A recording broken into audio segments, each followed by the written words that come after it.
সংবিধান পরিবর্তনের যে 4 মূলনীতি পরিবর্তনের কথা বলা হচ্ছে, বাংলাদেশের নামের পরিবর্তনের কথা বলা হচ্ছে, এটি আসলে কতটা জরুরি ছিল আমাদের ফেসিবাদী ব্যবস্থাকে বিলোপ করার জন্য বা নতুন একটি বাংলাদেশ, জনগণের একটি বাংলাদেশ নির্মাণের জন্য কতটা প্রয়োজন ছিল?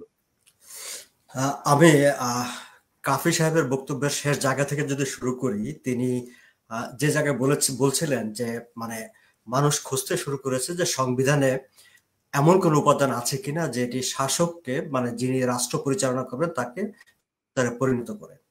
তো আমরা তো একটি মানে খুবই পণ্ডিত ব্যক্তিদেরকে দিয়ে একটি সংস্কার কমিশন গঠন করে আমরা একটা সংস্কারের একটা রিপোর্ট পেলাম। আমরা কি সেখানে এমন কোন উপাদান সেই কমিশনের রিপোর্টে কিংবা কোথাও কি এমন কোন উপাদান পেয়েছি যে আসলে সংবিধানের এই এই ধারাগুলো, এই এই বিষয়গুলো শেখ হাসিনাকে স্বৈরাচার বানিয়েছে, নাকি তার রাজনীতি তাকে স্বৈরাচার বানিয়েছে, নাকি বাংলাদেশের রাজনৈতিক যে ব্যবস্থা সেই ব্যবস্থা তাকে স্বৈরাচার বানিয়েছে?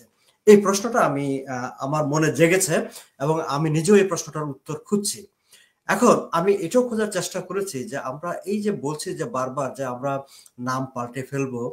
আমি সেদিন টেলিভিশনে আমাদের শাহদ্দিন মালিক সাহেবের একটা বক্তব্য শুনছিলাম। তিনি বলছিলেন যে ভাই দেখেন, মানুষ তো তার নামও পরিবর্তন করে না, তাহলে একটা দেশের নাম পরিবর্তনের প্রশ্নটা কেন আসে? যারা এই সুপারিশটি করেছে নিশ্চয়ই তাদের মনে অভিনব কোনো ভাবনা চিন্তা আছে, সেটা হয়তো আমরা ভবিষ্যতে জানবো।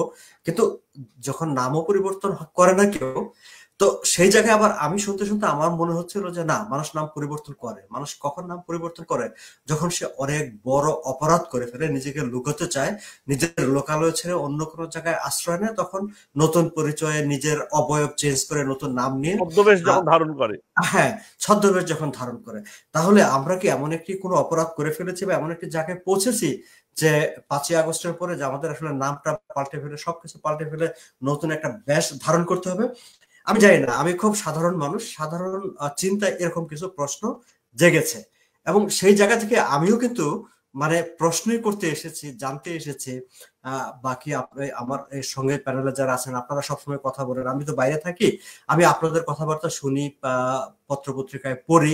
সেই জায়গা থেকে আমারও কিন্তু প্রশ্ন যে কোন উপাদানটা সংবিধানের, কোন উপাদানটা আমাদেরকে স্বৈরাচারী বানিয়ে ফেলেছে?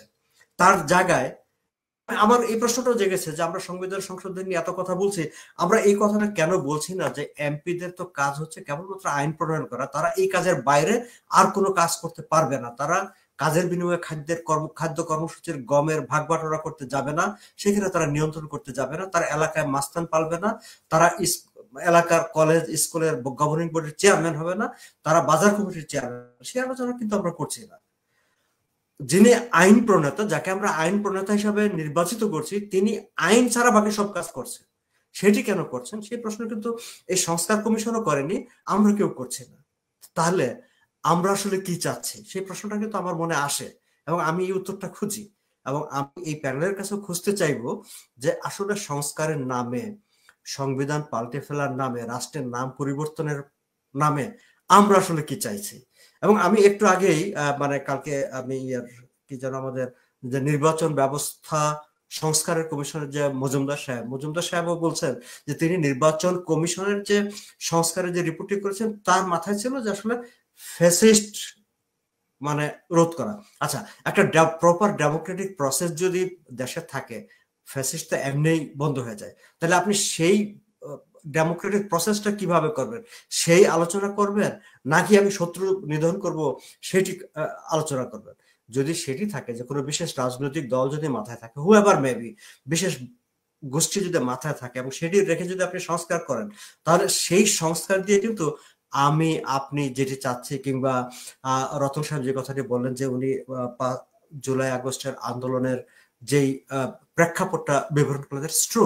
কারণ মানুষ রাস্তায় নেমেছিল, এটা কিন্তু আপনাকে স্বীকার করতে হবে। আপনি 5ই আগস্টের পরবর্তী সময়কার মানে এই যে রতন সাহেব যেটা বললেন যে নানা ন্যারেটিভ এখন নিয়ে আসা হচ্ছে, সেই ন্যারেটিভ নিয়ে প্রশ্ন করেন, কিন্তু জুলাই আগস্টে মানুষ রাস্তায় নেমেছে, মানুষ প্রতিবাদ করতে গেছে, সেটা নিয়ে কিন্তু আপনি কোনো প্রশ্ন করতে পারেন না। সো এই যে তাহলে সেই মানুষগুলো কেন নেমেছে সেটাও তো তিনি বলেছেন না। তাহলে আমরা কি সেই জায়গায় আছি, নাকি অন্য জায়গায় গেছি? অন্য জায়গায় গিয়ে থাকলে আমরা কেন যাচ্ছি? আমি তো কিছু বলার চাইতে আমার মনে শুধু প্রশ্নই জাগে, আমি সেই প্রশ্নগুলো খুঁজতে চাই মিস্টার আশরাফুল আজম খান।